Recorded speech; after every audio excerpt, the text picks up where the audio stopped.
ఇలాంటి చేసినప్పుడు నా ఇంటర్నల్గా నేను కొన్ని అనుకుంటా. నేను ఈ సినిమా చేసేప్పుడు నేను ఒకటే కోరుకున్నా, నేను మాత్రం ఈ సినిమా హిట్ అవ్వాలి మాత్రం నేను కోరుకోను. అదొక్కటే నేను అనుకున్నా, యూనో. బట్ ఈ సినిమా చేసేప్పుడు నేను కోరుకోను. బట్ ఈ సినిమా చూసిన ఇంతమంది కష్టపడుతూ ఉంటే on the last day of shooting I was seeing everybody and I was thinking, ఇప్పుడు ఎంతోమంది యూనో ఆర్ట్ డిపార్ట్మెంట్ కనిపించారు, వాళ్ళు కనిపెట్టారు, వాళ్ళు కష్టపడ్డారు, ఇంతమంది యూనో టెక్నీషియన్, డాన్సర్స్ కష్టపడ్డారు, ఫైటర్స్, ఇంతమంది యూనిట్, జూనియర్ ఆర్టిస్టులు, ఇంతమంది అందరం కష్టపడ్డాను కదా.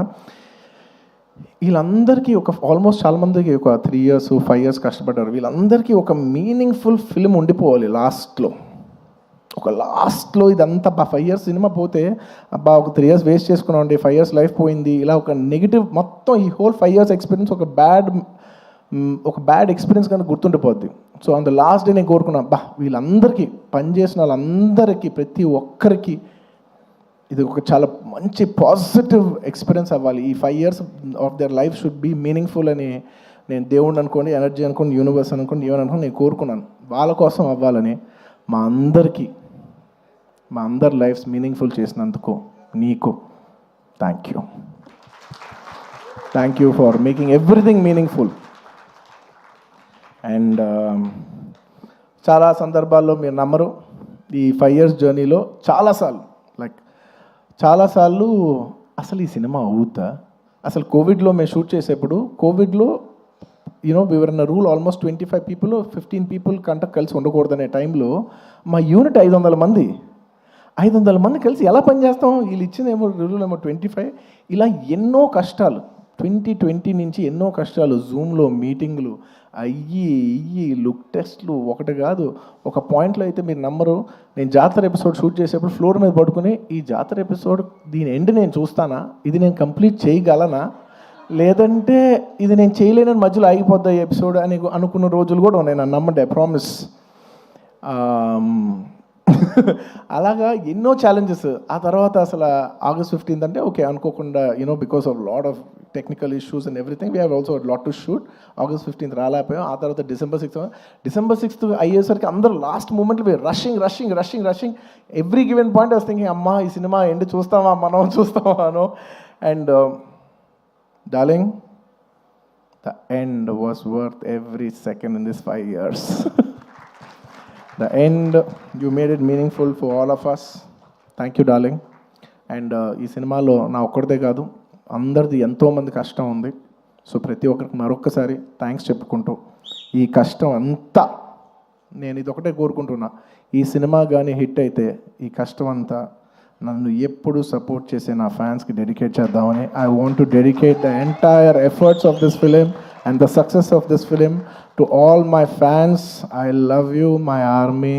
I love you. Thank you for your love and support. I will make you all more mad proud. I promise. నేను ఇంకా మిమ్మల్ని అందరినీ, this is a good step. Ala Vaikunthapuram మంచి హిట్ అయింది, ఇట్స్ అ గుడ్ స్టెప్. ఆ తర్వాత అంతకుముందు హిట్ అయింది, ఇట్స్ అ గుడ్ స్టెప్. ఇది హిట్ అయింది, it's a good step. But I want to make you all more proud.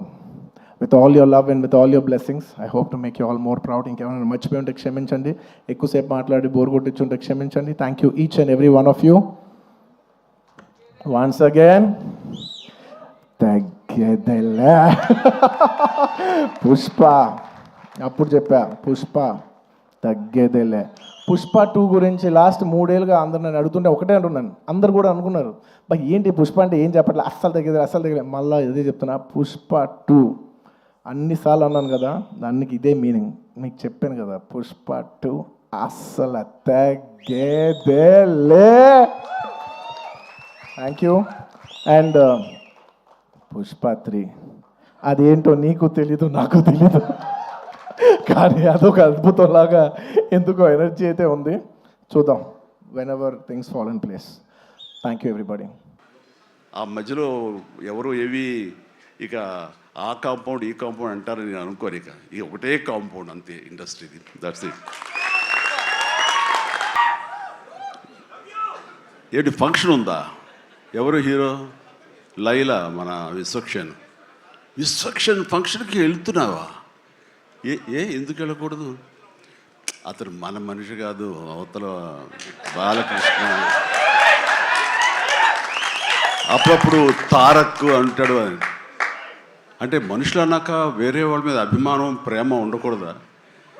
నా మీద ఆప్యాయత ఉండకూడదా? ఇదేంటిది? మా ఇంట్లోనే మా అబ్బాయి సూర్య అంటే చాలా ఇష్టం. అంత మాత్రం చేత వాడి ఫంక్షన్ వెళ్ళకూడదా? వాడితో కలిసి భోజనం చేయకూడదా? వాడితో ఉండకూడదా? అలాగే మరి మూర్తి గారు అడిగారా, నాగేంద్ర అడిగారా, ఎవరు అడిగారో తెలియదు కానీ అక్కడ ఉన్నారు, వెళ్ళిపోయారు మూర్తి గారు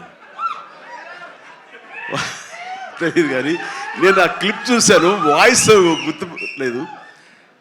మీరు బాలకృష్ణ కాంపౌండ్ కదా విశ్వక్షేణ్, ఇప్పుడు మెగా కాంపౌండ్ నుంచి ఆయన ఎలా వచ్చారు అని చాలా చక్కగా సమాధానం చెప్పాడు. మా ఇంటికి కాంపౌండ్ ఉంది కానీ ఫిలిం ఇండస్ట్రీ కాంపౌండ్ లేదని. I appreciate. నిజమే, ఇక్కడ గిరుకు ఇసుకుని ఎప్పటికప్పుడు ఏ హీరోలకు ఆ హీరోలా ఉండే రోజులు నిజంగా ఉన్నాయి, లేకపోలేదు. షూటింగ్ల వరకే. ఆ తర్వాత వాళ్ళు ఎవరి ఇళ్ళకి వాళ్ళు వెళ్ళిపోతారు, ఎవరి ప్రోగ్రాం వాళ్ళు చూసుకుంటారు. అలాంటి రోజుల్లో నేను ఉన్నాను.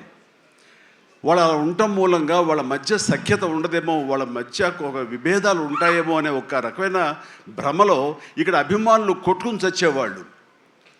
ఆ వాల్ పోస్టులు చింపుకునేవాళ్ళు. నెల్లూరులో మా కజిన్స్ ఉండేవాళ్ళు, వాళ్ళిద్దరు సొంత అన్నతమ్ములు, కానీ వాళ్ళిద్దరు వాళ్ళు రామారావు గారిని, ఒకళ్ళు నాగేశ్వరరావు గారిని ప్రేమించేవాళ్ళు, ఇష్టపడేవాళ్ళు, అభిమానించేవాళ్ళు. వాళ్ళిద్దరు కొట్టేసుకున్నారు, రక్తం వచ్చే కొట్టేసుకున్నారు. నాకు దానికి కంగారు వచ్చేసింది. నేను చిన్నోడిని. ఎందుకలా కొట్టుకున్నారంటే వాడు అభిమాని, వాడు ఎంటి, వాడు అది అంటే నాగ్గడి ఇలాగని ఇద్దరు కొట్టుకుంటున్నారని చెప్పేసి. అంటే నాకు ఆ రోజు నుంచి మొదలైంది, ఏంటి సినిమా వాళ్ళు హీరోలు బాగానే ఉంటారు, వీళ్ళు కొట్టుకుని వస్తారు ఏంటి అని చెప్పేసి.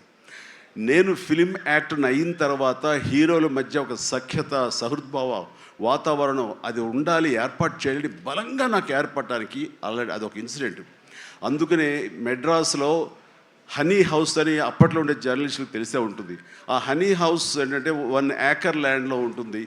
ఎక్కడ ఏ 100 days ఫంక్షన్ జరిగినా, ఏ ముహూర్తాలు ప్రారంభోత్సవాలు జరిగినా, ఎవరికి ఏ బర్త్డేలు జరిగినా, ఏ 31st నైట్ డిసెంబర్ ఫంక్షన్ చేసుకోవాలనుకున్నా సరే అటు తమిళ ఇండస్ట్రీని ఇటు తెలుగు ఇండస్ట్రీని ఆహ్వానించి అక్కడ అందరికీ చక్కగా పార్టీ ఇచ్చి ఒక రిక్రియేషన్ తోటి మంచి భోజనాలు చేసుకుంటూ, అంటే అవి ఉంటాయనుకోండి, అది వేరే విషయం.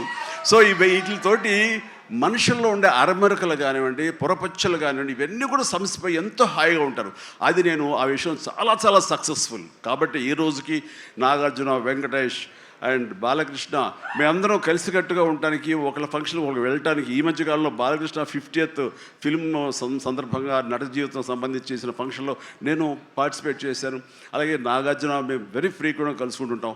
ఈ రక అరమరికలు ఉండకూడదు. అభిమానం అంటే అది పర్సనల్. నా ఒక రకమైన భోజనం రుచిస్తుంది, ఇంకొక రకమైన భోజనం రుచిస్తుంది. అలాగే ఒకళ్ళు ఇంకొకరితో కనెక్ట్ అవుతారు యాక్టర్లుగా. అలా ఉండటం అనేది మనం అందరం యాక్సెప్ట్ చేయాలి. అంత మాత్రం చేత విశ్వక్షేణ్ ఎక్కడ దూరంగా పెట్టి మన మనిషి కాదు కాబట్టి అతను ఫంక్షన్కి పిలిస్తే కనుక వెళ్ళాలా అని ఉండకూడదు. ఖచ్చితంగా వెళ్ళాలి. అతను మన ఈ ఇండస్ట్రీ మనిషే, మనలో ఒకడు, మన కుటుంబ సభ్యుడు అన్న భావం, అన్న మెసేజ్ మనం ప్రివేల్ చేయాలి. అంటే ఏదో మనం సెపరేట్గా ఉండటం మూలంగా, మనం అతీతంగా మనం దూరంగా ఉండటం మూలంగా మనకు ప్రత్యేకత వస్తుంది, గుర్తింపు వస్తుంది, తద్వారా మన ఇమేజ్ పెరుగుతుంది అనే భావం కరెక్ట్ కాదు.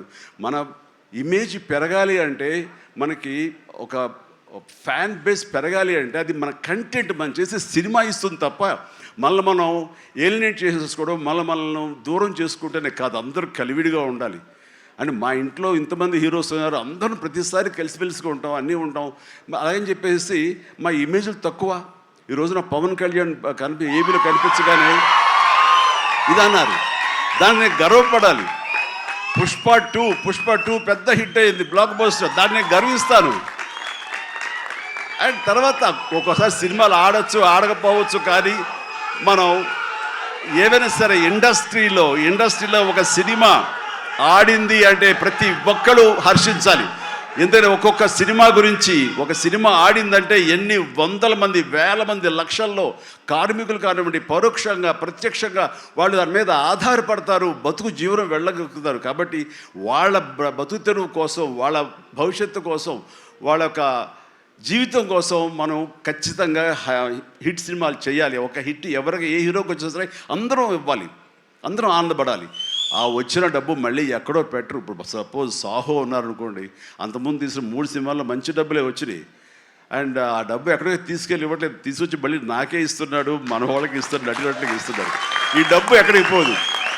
అంటే భగత్ సింగ్ కేసరి సినిమా చేశాడు, లాభించేసాడు, ఇంకా మనకు లాభం లేదు అని వేరే గ్రూపు వేరే కాంపౌండ్ అనుకుంటే, నాకు అతను ఇచ్చిన అడ్వాన్స్ ఎక్కడి నుంచి వస్తుందండి? అతను ఇచ్చిందే కదా. అది రావాలంటే అతను మంచి భవిష్యత్తు కోరుకోవాలి, అతను గుడ్ విషెస్ తెలియచేయాలి. అందుకని ఇండస్ట్రీలో ప్రతి ఒక్కళ్ళు ఒకళ్ళనొకళ్ళు అవినాభావ సంబంధంతో ఒక కుటుంబ సభ్యుల్లాగా ఉన్న రోజున ప్రతి వాళ్ళు గొప్పగా చెప్పుకుంటారు, ఆనందంగా ఉంటుంది. అదే అందుకనే ఆ ఆనందం పొందడం కోసంగా, ఆనందం ఇవ్వడం కోసంగా ఈ రోజున మన హీరో విశ్వక్షేణ్ నా దగ్గరకు వచ్చి అడగగానే సాహు గారు కూడా వచ్చారు. ఆ రోజున వచ్చినప్పుడు వాడు సాహు నాకు తెలిసిన ప్రొడ్యూసర్, కావాల్సిన మనిషి, నా ఫ్యూచర్ సినిమా అతనే ప్రొడ్యూస్ చేస్తున్నాడు అనిల్ రావిపూడి గారితో. అండ్ డెఫినెట్గా వస్తాను, అయితే ఏ రోజు అనేది ఒక్క నాకు ఇవ్వండి అని చెప్పేసి టైం తీసుకుని 24 అవర్స్ తర్వాత ఇది చేయడం జరిగింది. అండ్ మరి ఐ థింక్ ఆ మధ్యలో ఎవరు ఏవి ఇక ఆ కాంపౌండ్ ఈ కాంపౌండ్ అంటారని నేను అనుకోను. ఇక ఒకటే కాంపౌండ్ అంతే ఇండస్ట్రీది. That's it.